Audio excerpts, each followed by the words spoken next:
Welcome to Sacred Stream Radio with Isa Gucciardi.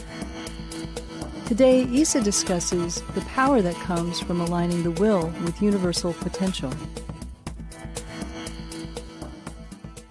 The underlying practice is the alignment of the personal will with the universal field of potential. I think Deepak Chopra calls it that. And when you are aligned there, there's a lot that's happening, including some things that are difficult, things that you might not have wanted to happen, that you would have resisted and fought strongly against. But that fighting strongly against them not happening separates you from them. But when you are just even in your mind, not even when they're happening, just sitting with the potential of, say, someone you care about dying, if you feel the effect that that has on you, within the context of the support that you receive from being part of the larger creative potential and aligning your will there, there's an expansion of the self that happens rather than a contraction. Because what you're dealing with is a state of contraction due to the driving nature of your will, pushing all phenomenon toward the place of outcome that you crave. And you lose contact not only with the place that you're trying to affect, because it becomes that vacuum place, because you don't allow any information in that would contradict what your will wants. So you become constricted.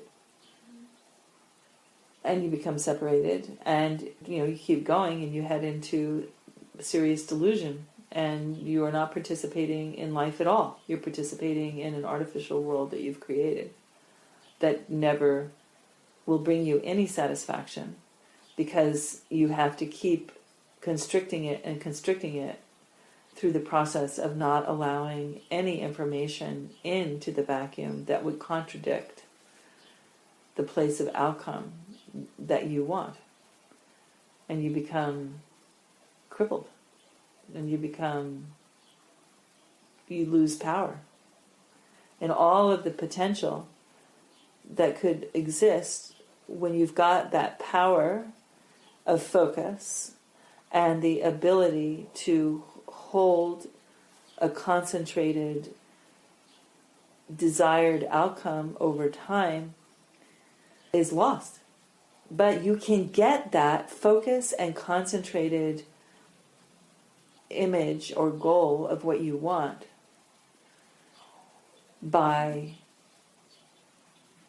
aligning yourself with the universal flow and staying focused on the place, which is, I want to be happy. That's what you're trying to do, right? All of this focused outcome is you're trying to be happy, right? Mm-hmm, mm-hmm. So focus on, I want to be happy, and I am not going to be attached onto how that happens. I am going to move with whatever is happening in me and through me and around me. And I'm going to... Hi, Isabella.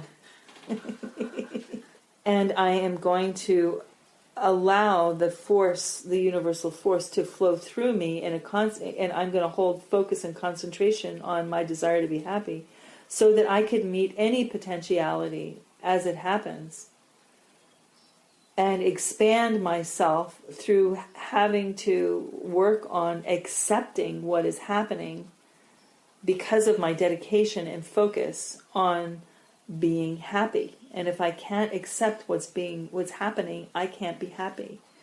And if I resist what's happening, I can't be happy. So getting to the place where you can accept all potentials and feel the support of the process of the expansion of the definitions of self and the definitions of happiness and the definitions of one's engagement with the world,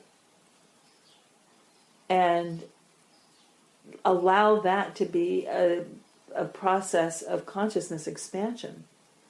And you do have to keep moving yourself and adjusting yourself and getting to the place where you can allow even the absolute most untenable thing to occur, even in your mind, and still hold steady in your connection with that universal force, and you're supported there. And knowing that that focus on the universal force and your trusting in its capacity to widen you and deepen you as you learn to accept all of the potentials within the field, you're really entering into a much larger sphere there. Right?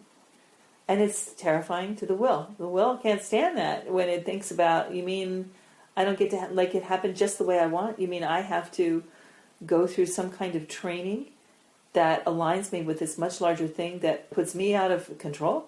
Are you kidding me? Why would I want to do that? Right? But if you could try it, you'll see, yeah, it's very expanding, and it's very, you don't have the same kind of control that you have when you're focused within the narrow channels of the will, just because you're in a much larger field. But there are many more possibilities that could happen. And you've got the underlying structure of the will being aligned with the universal force that's going to support you. That's important. And the will becomes very important at that point. And it becomes useful. It becomes a useful structure rather than obstructionist structure.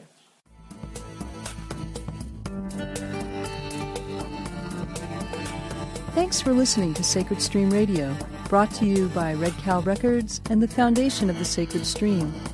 For more information, please visit us on the web at sacredstream.org.